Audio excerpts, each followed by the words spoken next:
A lo largo de la historia, pocas figuras han logrado moldear el destino de toda una civilización, pero entre ellas se destaca un hombre cuyo nombre resuena a través de los siglos como sinónimo de poder, genialidad y ambición implacable.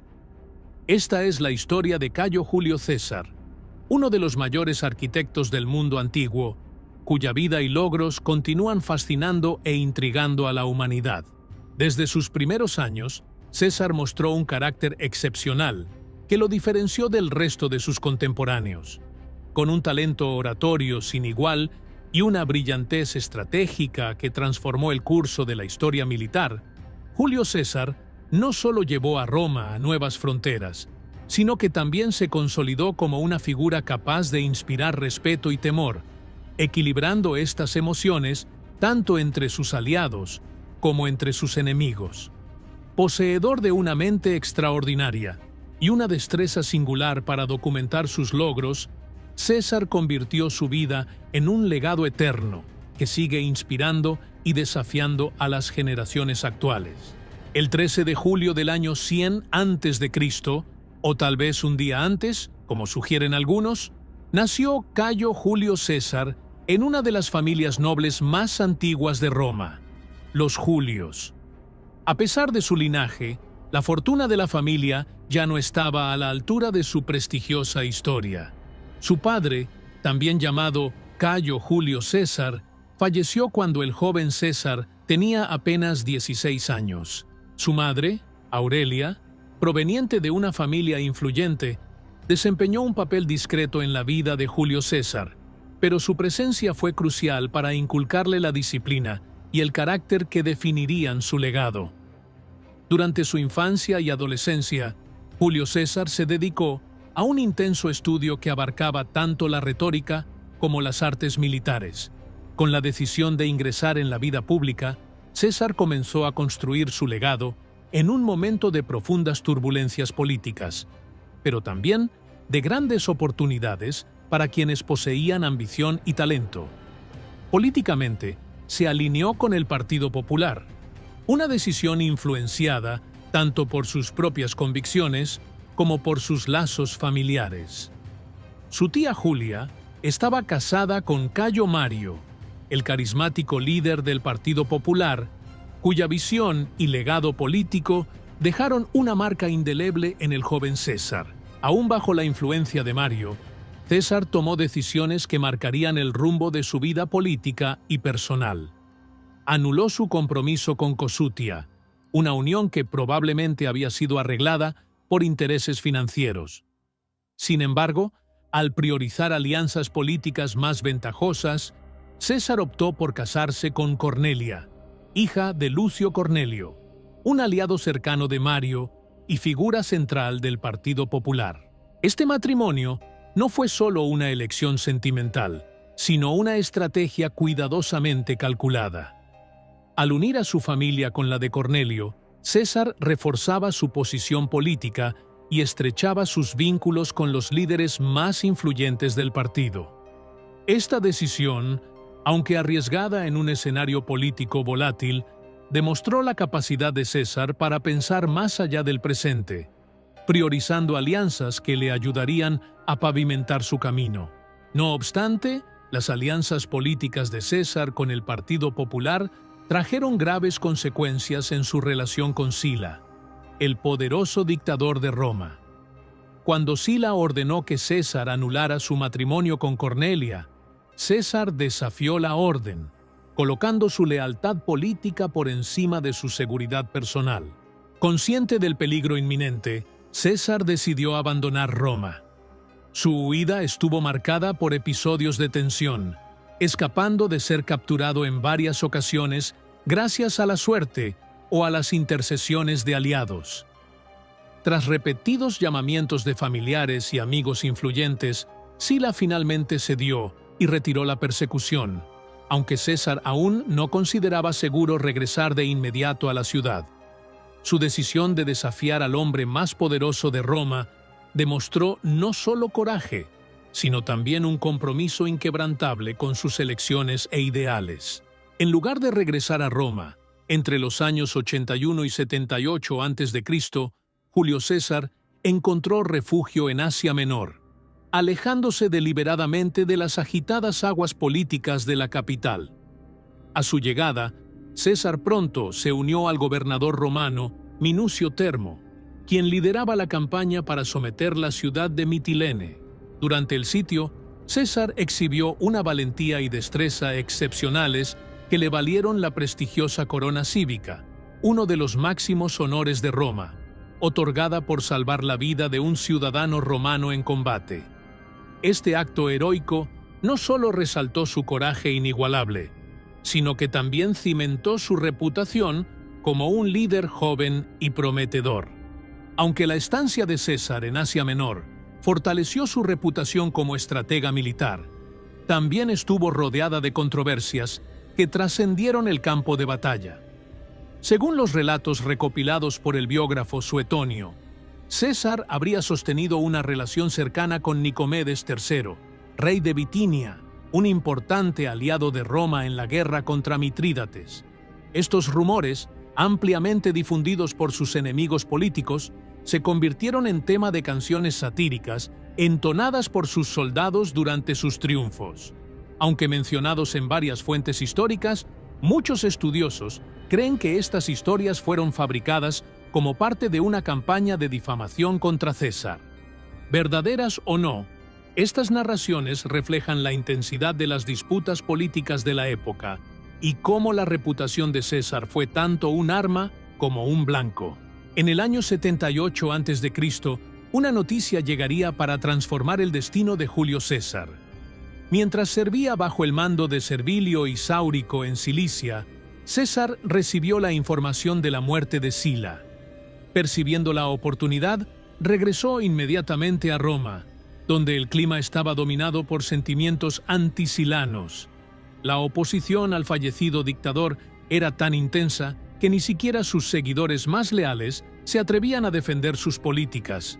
De vuelta a la capital, César se sumergió nuevamente en la política. Aprovechó el descontento público para procesar a dos de los principales partidarios de Sila, Gneo Cornelio y Cayo Antonio, acusándolos de extorsión. Aunque sus acciones legales no resultaron en victorias, César reforzó su posición como opositor del legado de Sila y ganó simpatía popular, demostrando que estaba decidido a posicionarse contra la antigua tiranía.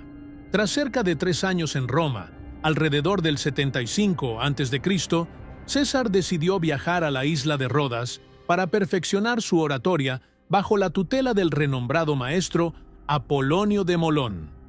Durante el viaje, fue capturado por piratas, quienes exigieron 20 talentos como rescate. Demostrando una confianza inquebrantable, César no solo negoció, sino que también bromeó con sus captores, prometiéndoles que, una vez liberado, los crucificaría. Los relatos cuentan que, durante su cautiverio, los piratas incrementaron el rescate a 50 talentos, impresionados por el ingenio y la actitud desafiante de César. Sin embargo, otras fuentes sugieren que fue el propio César quien solicitó el aumento, como una audaz estrategia para enfatizar su valía y posición. Tras ser liberado, César no perdió tiempo. Organizó una flota en Pérgamo, persiguió a sus antiguos captores, confiscó sus riquezas y cumplió con su promesa de vengarse.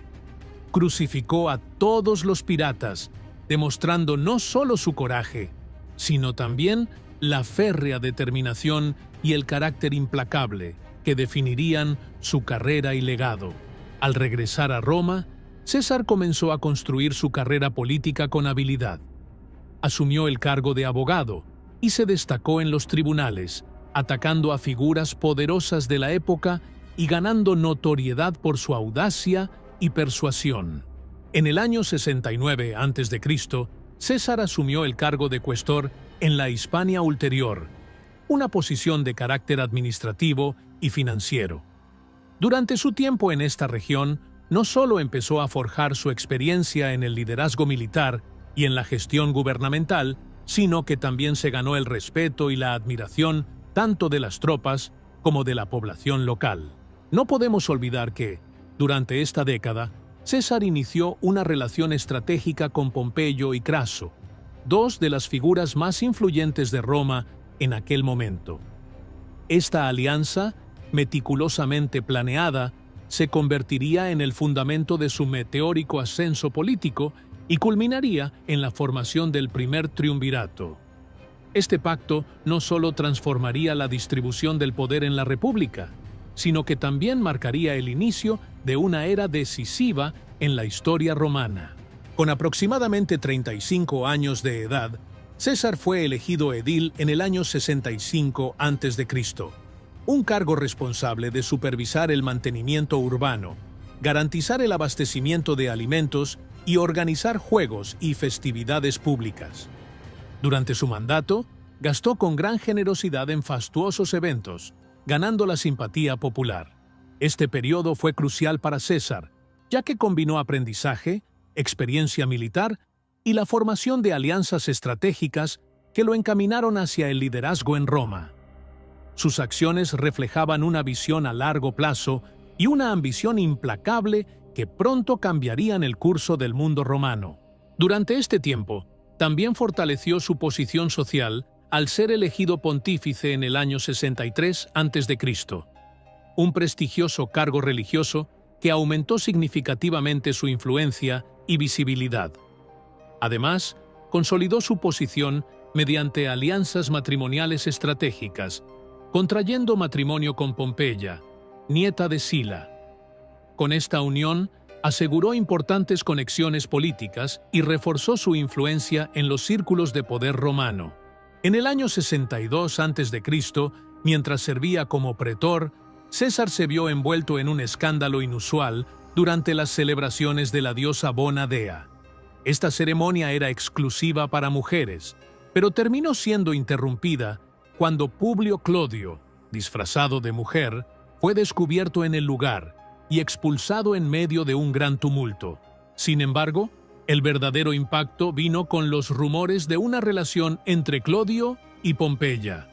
Estos rumores transformaron el escándalo en un golpe personal para César. Para preservar su reputación, César se divorció de Pompeya, alegando que la esposa de César debe estar por encima de cualquier sospecha. No obstante, actuó con cautela, intentando minimizar el impacto del escándalo y evitar una mayor atención pública al incidente. En el año 61 a.C., César asumió el cargo de propretor en Hispania, donde lideró exitosas campañas contra las tribus celtas en Lusitania, acumulando fortunas y consolidando su reputación militar. Al regresar a Italia en junio del 60, planeaba celebrar un triunfo por sus victorias, pero también deseaba postularse al consulado para el año 59. César, sin embargo, enfrentó un dilema. Las reglas romanas exigían que permaneciera fuera de la ciudad hasta el desfile triunfal, mientras que su candidatura al consulado requería su presencia dentro de Roma.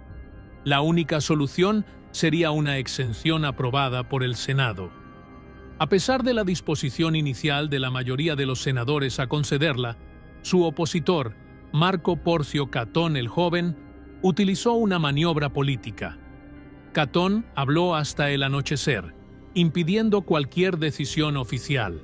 Sin otra alternativa, César renunció al triunfo, optando por concentrar sus esfuerzos en la campaña para el consulado. Este sacrificio estratégico marcaría un paso importante en su búsqueda del poder. César fue elegido cónsul sin grandes dificultades, y su mandato estuvo marcado por dos leyes fundamentales. La ley agraria establecía que el Estado redistribuyera tierras en Campania y adquiriera nuevas propiedades para entregarlas a los campesinos sin tierra. La medida exigía el consentimiento de los propietarios y aseguraba el pago completo, demostrando un esfuerzo por equilibrar la justicia social con el respeto a la propiedad privada.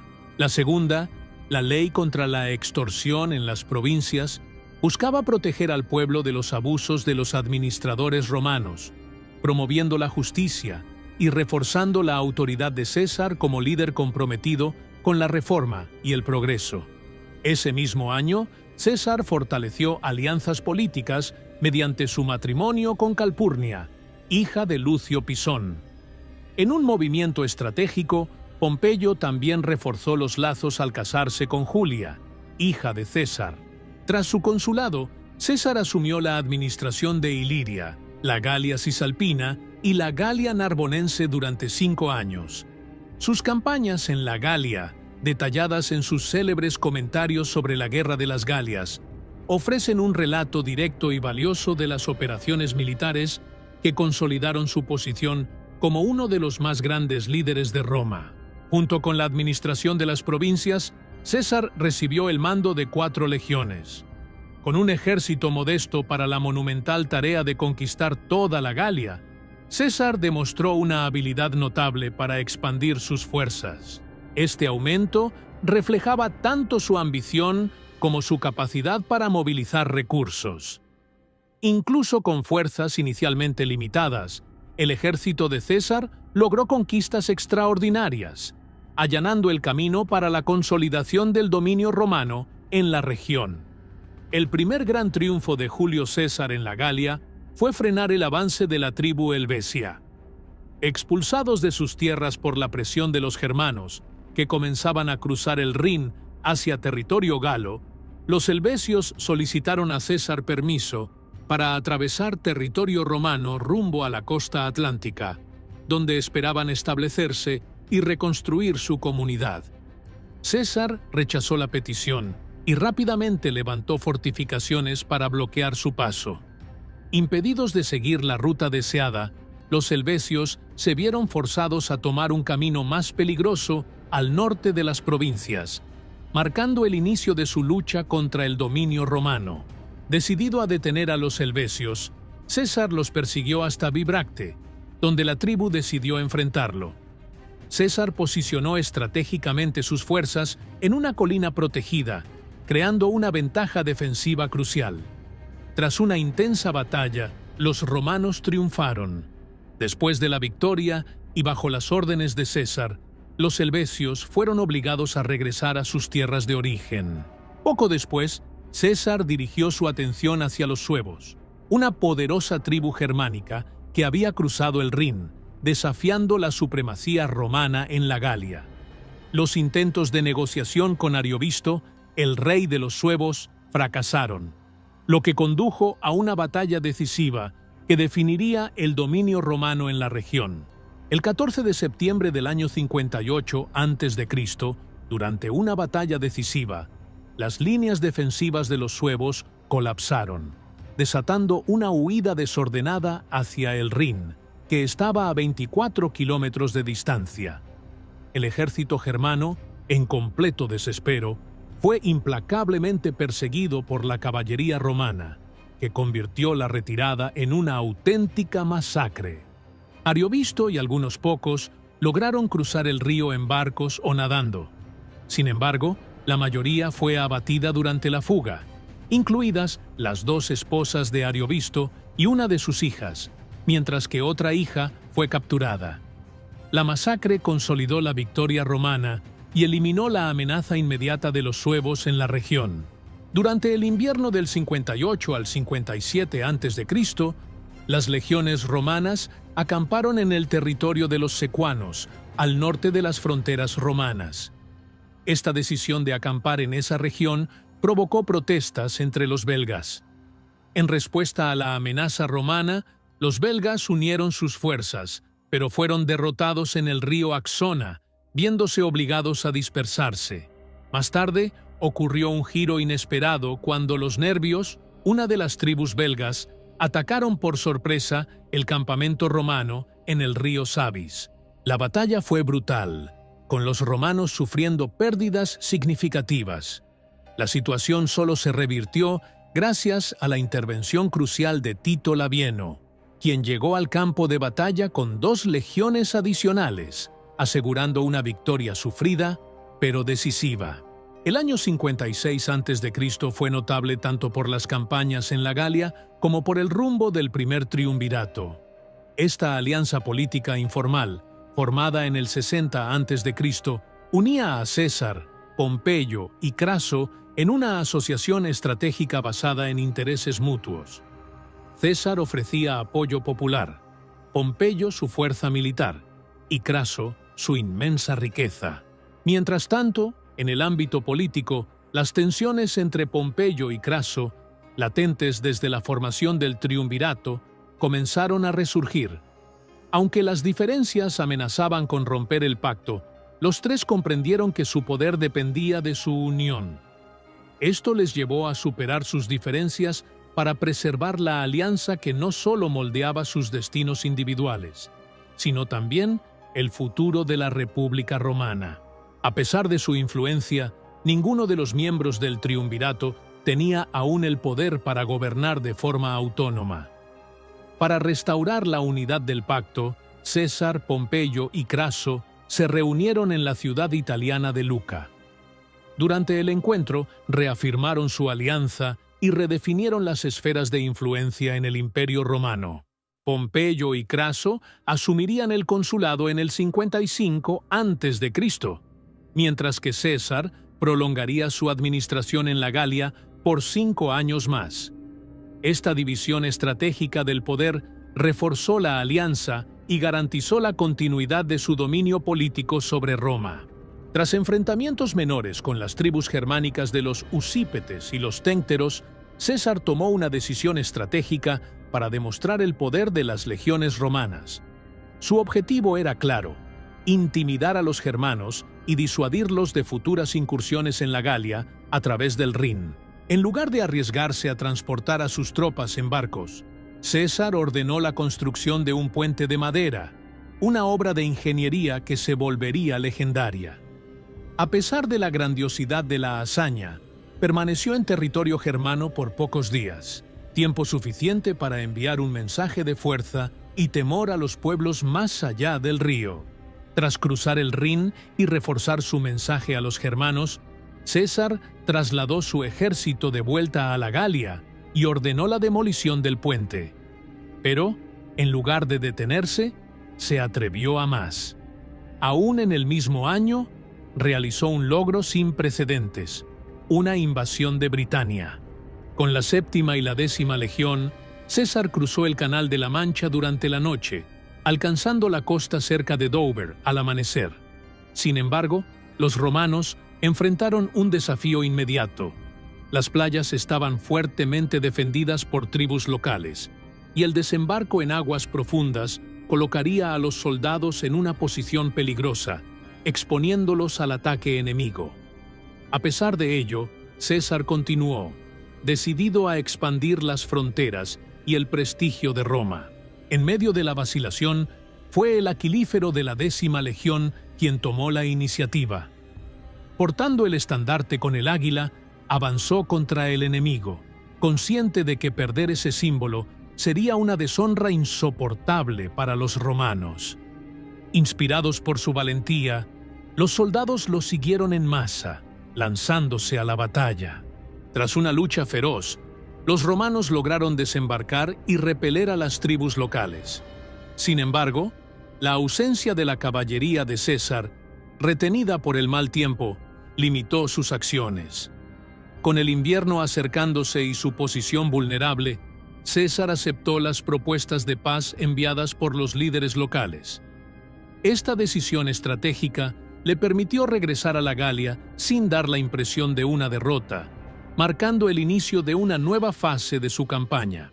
Decidido a consolidar su presencia en Britania, César organizó una nueva expedición, esta vez con una flota mayor que él mismo reunió durante el invierno.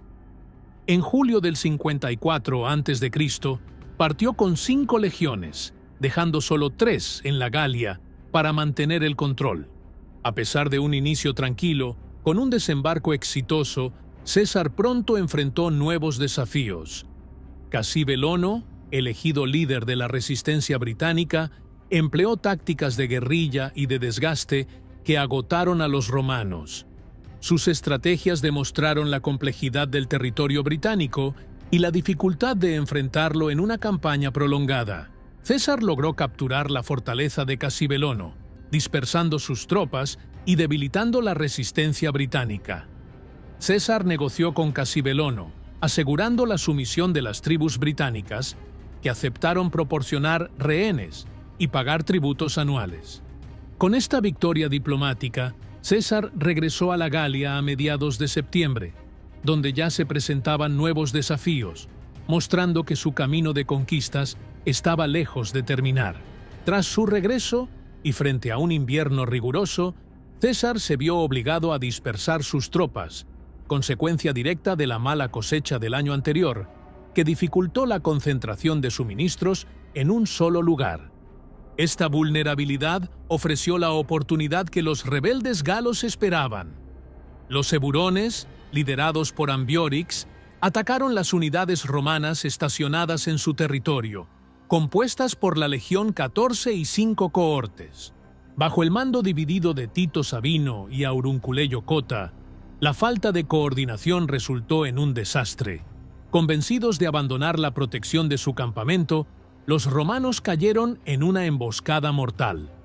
Sus fuerzas fueron completamente destruidas, y los pocos sobrevivientes que lograron regresar al campamento optaron por quitarse la vida, marcando uno de los episodios más oscuros de las campañas de César en la Galia. Con esta derrota devastadora, otras tribus galas encontraron inspiración, como los nervios, que rodearon a una legión romana aislada en su campamento de invierno, buscando aprovechar la aparente fragilidad de Roma. Bajo el liderazgo determinado de Quinto Cicerón, hermano del célebre orador, los romanos resistieron valientemente hasta la llegada de César, quien dispersó a los sitiadores y restableció el control.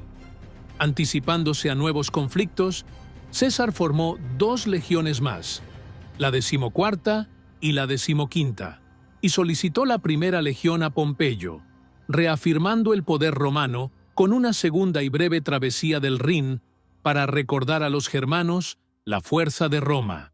Mientras César enfrentaba desafíos en la Galia, un desastre sacudió el otro lado del mundo.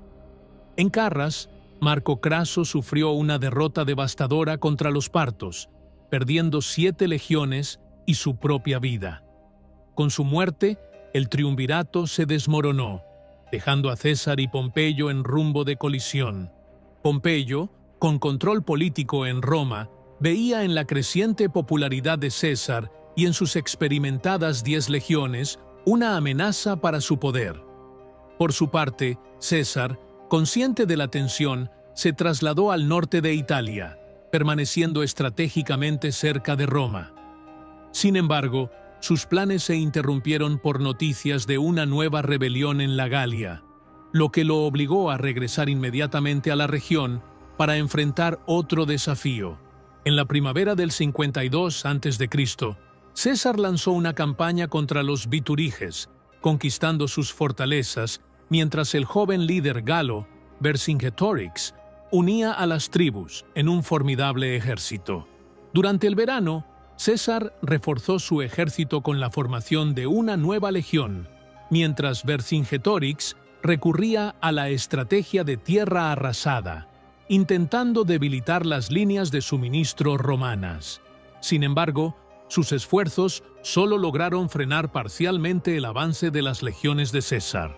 Tras un difícil asedio, los romanos tomaron Avaricum, la actual Bourges, pero enfrentaron un revés en Gergovia, donde el ataque fracasó, obligándolos a una retirada complicada. Sin embargo, en una batalla campal, las legiones romanas superaron a los galos.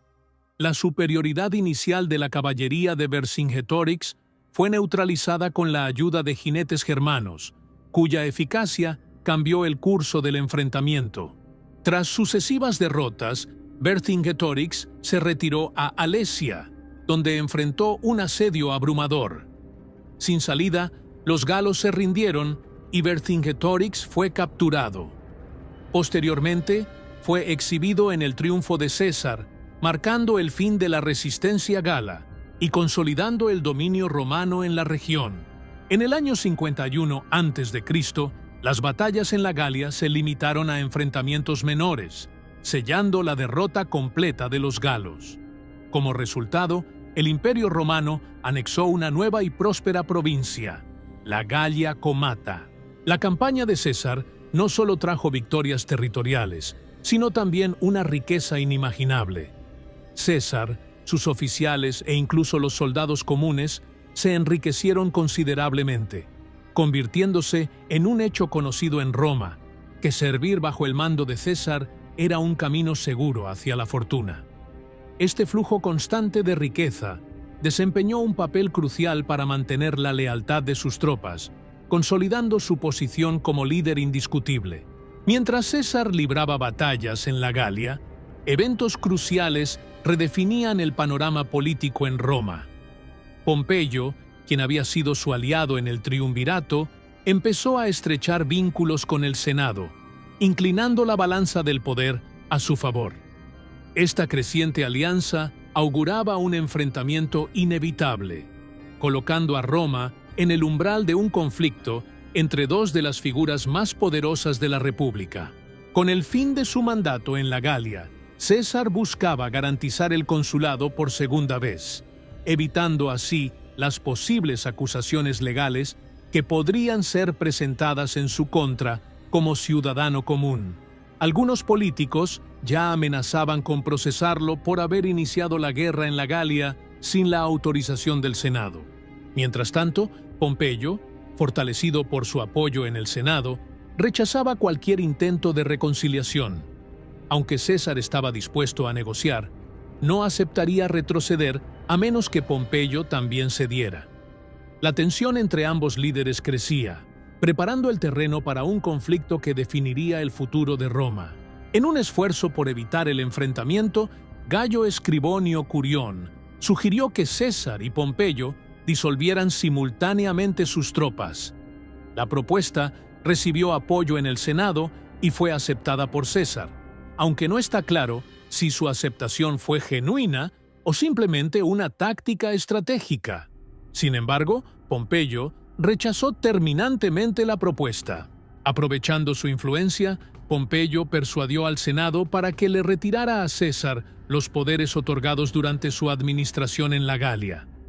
La propuesta incluía nombrar a Pompeyo como dictador y declarar a César enemigo público si no renunciaba al mando de sus legiones. Los tribunos del pueblo leales a César, entre ellos Marco Antonio, vetaron esta decisión, pero el Senado ignoró el veto. Este rechazo marcó el punto de ruptura, dejando a Roma al borde de una guerra civil. Sin alternativas, César tomó una decisión histórica en enero del año 49 a.C. Al cruzar el río Rubicón, declaró simbólicamente la guerra al Senado con la célebre frase: «La suerte está echada». Moviéndose con una rapidez impresionante, dirigió su marcha hacia el sur de la península itálica. La respuesta del Senado fue inmediata. Declararon el estado de guerra, nombraron nuevos administradores para las provincias de César e iniciaron el reclutamiento de tropas en toda Italia. Pompeyo recibió el mando del ejército, pero ni siquiera él estaba preparado para la velocidad de César. Julio César alcanzó Ariminum rápidamente, tomando posiciones estratégicas en varias ciudades costeras, demostrando su habilidad táctica y poniendo a Roma en estado de máxima alerta. En sus comentarios, César destacó la dedicación de sus soldados a su causa. Curiosamente, la mayoría de sus tropas no estaba compuesta por italianos, sino por soldados de la Galia Transalpina y la Galia Cisalpina, lo que le resultó ventajoso, ya que en su mayoría no veían problemas en marchar contra Italia. Para reforzar este vínculo, César habría duplicado el salario de sus legionarios, elevándolo a 225 denarios anuales. Este gesto estratégico consolidó aún más la lealtad de sus tropas. Sin embargo, un oficial de su confianza, Tito Labieno, abandonó a César y decidió unirse a Pompeyo, convirtiéndose en una rara excepción en medio de la lealtad general de sus tropas. El avance relámpago de César tomó completamente por sorpresa a Pompeyo. Sin haber completado los preparativos para la defensa de Roma, Pompeyo se vio obligado a retirarse a Capua, donde estaban estacionadas 2 legiones que César había destinado originalmente para una campaña contra los partos. Desde allí, Pompeyo partió hacia Apulia, enfrentando un dilema estratégico. Sus fuerzas principales, que consistían en 6 legiones, se encontraban en Hispania, fuera de su alcance inmediato. Para ganar tiempo, Pompeyo confió a Cneo Domicio Enobarbo la tarea de contener a César. Fortificado en la ciudad estratégica de Corfinium, Enobarbo parecía estar en una posición sólida. Sin embargo, frente al asedio de César, los defensores se rindieron rápidamente, demostrando la eficacia de la presión militar y psicológica ejercida por las fuerzas de César. Pompeyo, confiado, declaró que bastaría con su presencia en Italia para formar un ejército capaz de enfrentarse a César. Sin embargo, fue César quien movilizó las vastas reservas humanas de la región.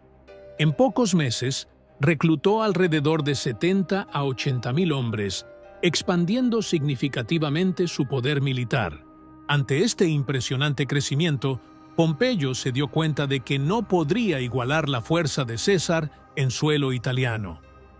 Reconociendo su desventaja, decidió abandonar Italia, llevándose consigo a la mayoría de sus aliados, pero dejando el campo libre para el avance de César. Sorprendiendo a todos, César no persiguió a Pompeyo ni a sus oponentes en fuga. Por el contrario, trató a los derrotados con cuidado y adoptó un enfoque calculado. Al llegar a Roma, asumió el control del tesoro que Pompeyo, en su apresurada retirada, había dejado atrás y garantizó el suministro de alimentos para la ciudad, ganándose la confianza de la población. Delegando la administración de Roma y de Italia a sus seguidores, Marco Antonio y Marco Emilio Lépido, César se dirigió a un nuevo frente. Decidido a debilitar aún más a Pompeyo, marchó hacia el norte, apuntando al ejército pompeyano estacionado en Hispania. Esta elección estratégica mostró que César sabía equilibrar la prudencia administrativa con acciones militares decisivas. En su camino a Hispania, César enfrentó un obstáculo inesperado. Masilia, la actual Marsella, una antigua colonia griega en el sur de la Galia, permaneció leal a Pompeyo y bloqueó su avance. Sin tiempo que perder, César dejó a sus tropas recién reclutadas para sitiar la ciudad y continuó hacia el norte.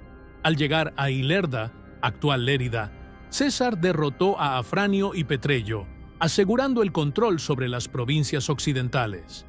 Esta victoria le permitió regresar a Roma, donde fue elegido cónsul en el año 48 a.C.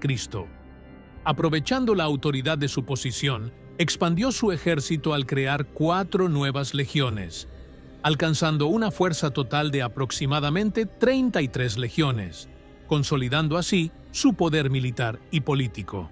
Demostrando su habilidad administrativa, César distribuyó grano gratuitamente al pueblo, recuperando su popularidad.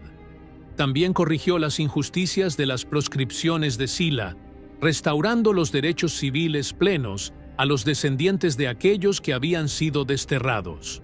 Sin embargo, no todo fue sencillo en este periodo. La crisis económica, intensificada por las guerras civiles, agravó los profundos problemas de la República. Las monedas más valiosas fueron retiradas de la circulación y acumuladas como tesoros por la población, agravando la escasez de dinero. Esto, sumado al aumento del endeudamiento, paralizó el ciclo económico. Con el valor de la tierra en constante declive y los acreedores cada vez más reacios a conceder nuevos préstamos, el sistema financiero quedó al borde del colapso. César propuso inicialmente un compromiso. Los intereses pagados por los deudores serían contabilizados como parte del reembolso de la deuda, y las tierras hipotecadas serían evaluadas al valor anterior a la guerra. Cuando esto resultó insuficiente, adoptó medidas más audaces. Para forzar la circulación del dinero acumulado por los ricos, limitó la propiedad privada a 15.000 denarios en oro o plata. Además, César concedió la ciudadanía romana a la población de la Galia Transalpina, ampliando así su base de apoyo. Notablemente, implementó todas estas reformas en solo 10 días, un logro casi increíble dada la magnitud de los problemas y la extensión del Imperio Romano. En diciembre del 49 a.C., César reunió 12 legiones en Brundisium, preparándose para enfrentar a Pompeyo en una campaña decisiva. Por su parte, Pompeyo convocó a aliados orientales, formando un ejército robusto y numeroso. El primer enfrentamiento ocurrió en Dyrrhachium, una de las batallas más intrigantes de la guerra civil. Allí, César encontró dificultades para superar la estrategia de Pompeyo y sufrió una derrota parcial, lo que renovó la confianza de su oponente. Pompeyo, convencido de que la moral de las tropas de César pronto colapsaría, subestimó la resiliencia de su adversario. En Farsalia, en Grecia, César enfrentó a un ejército mayor pero inexperto de Pompeyo. Con su liderazgo y la disciplina de sus legiones, César logró una victoria aplastante, obligando a Pompeyo a huir y cambiando definitivamente el curso de la guerra civil. Tras la derrota en Farsalia, Pompeyo consideró buscar apoyo entre los partos, pero encontró oposición entre sus aliados políticos. En su lugar, decidió dirigirse a Egipto, un reino rico en recursos y estratégicamente ubicado, gobernado temporalmente por Ptolomeo XIII, un joven monarca que enfrentaba tensiones internas y cuya posición en el trono era frágil.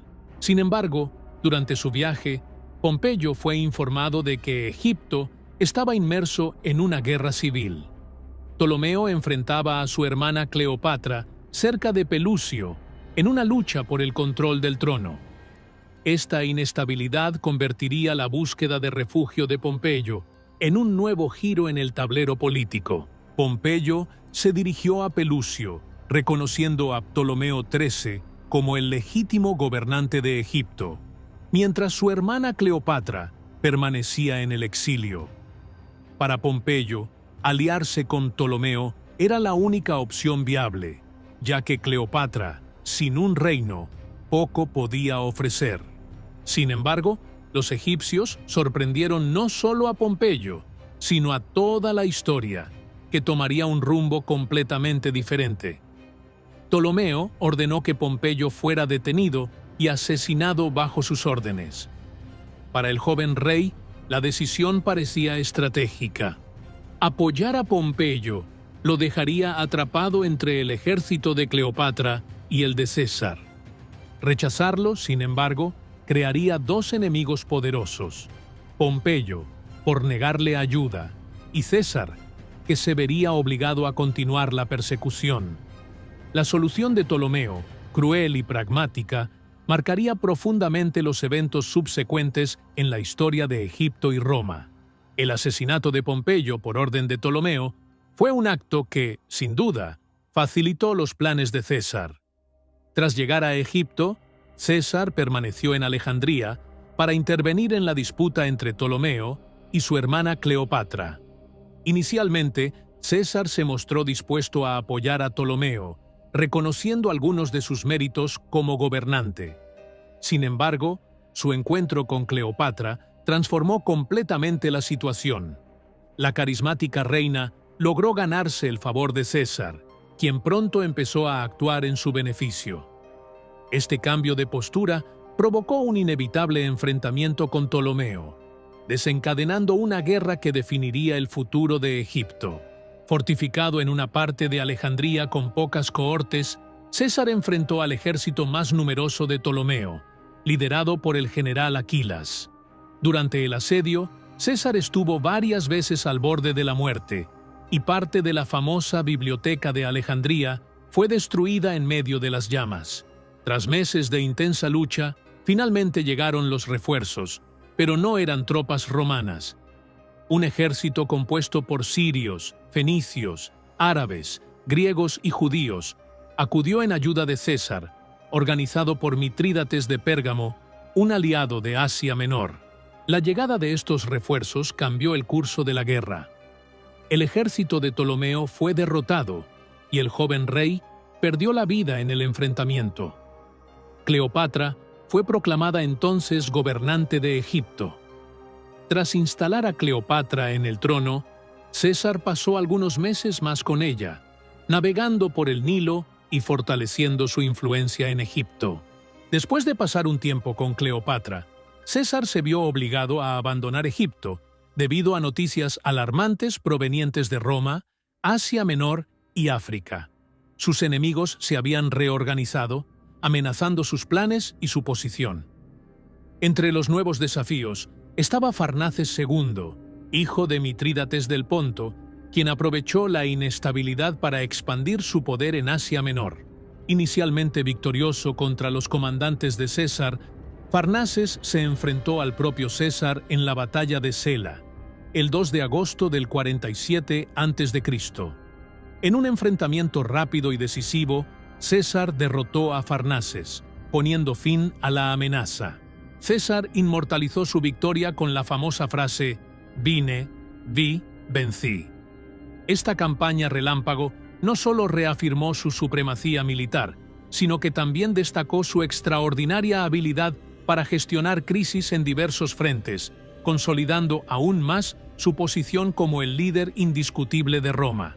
Incluso después de la muerte de Pompeyo, sus partidarios se reagruparon en África, formando un ejército robusto con el apoyo de Juba I, rey de Numidia. Tras una breve estancia en Roma, César desembarcó en la región con 6 legiones, pero se encontró con una resistencia bien organizada. Forzado a reforzar sus tropas, reorganizó sus fuerzas y enfrentó a sus oponentes en una batalla decisiva en la ciudad de Thapsus. La victoria, aunque amarga, fue definitiva. Las fuerzas pompeyanas y sus aliados fueron aplastadas, permitiendo que César regresara a Roma como un líder indiscutible. Allí, organizó un majestuoso cuádruple triunfo, celebrando sus conquistas sobre los galos, egipcios, Farnaces y Juba, reafirmando su poder y dejando claro que ningún adversario podía desafiar su autoridad. Entre los presentes en las celebraciones estaba la reina Cleopatra, acompañada de su hijo Cesarión, cuya paternidad se atribuía a César. Este momento marcó el apogeo de su gloria y consolidó aún más su posición como señor de Roma. En el 46 a.C., César llevó a cabo una de las reformas más duraderas de su era, el ajuste del calendario romano. El sistema antiguo, gestionado por los sacerdotes, estaba desalineado con el año solar, haciendo que las estaciones se desplazaran de mes cada año. César corrigió este desorden al sincronizar el año civil con el año solar. Estableció que el año comenzaría el 1 de enero, en lugar de marzo, y tendría 365 días y 6 horas, creando el calendario juliano, base del que usamos hasta hoy. Además, César invirtió grandes sumas en la construcción de edificios suntuosos que no solo embellecieron Roma, sino que también exaltaron su linaje. Cumpliendo una promesa hecha antes de la batalla de Farsalia, ordenó la construcción de un templo dedicado a la diosa Venus, reforzando su vínculo simbólico con la divinidad que consideraba la ancestral de su familia. Estos proyectos consolidaron su legado tanto en el tiempo como en el paisaje de Roma. A finales del otoño del 46 a.C., César dejó Italia una vez más para liderar una nueva campaña militar en Hispania. Allí, los remanentes de los seguidores de Pompeyo, liderados por sus hijos Sexto y Cneo, habían reunido un ejército significativo. Las operaciones militares se prolongaron durante meses, culminando en la decisiva batalla de Munda. Aunque lograron escapar inicialmente, las fuerzas de César demostraron ser superiores, y Cneo fue asesinado poco después de la batalla. César permaneció en Hispania para estabilizar la región, regresando a Italia en septiembre del 45, con una entrada triunfal en Roma en octubre. Entre septiembre del 45 y marzo del 44, César alcanzó el apogeo de su poder. Con todo el imperio bajo su control, gobernaba prácticamente sin restricciones.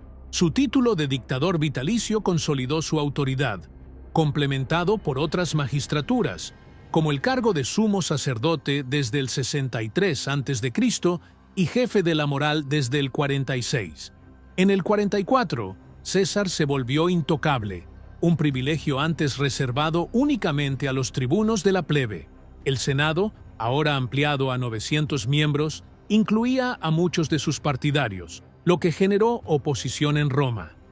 César también buscó fortalecer las provincias, otorgando la ciudadanía romana a algunas de ellas, un movimiento polémico incluso entre sus aliados.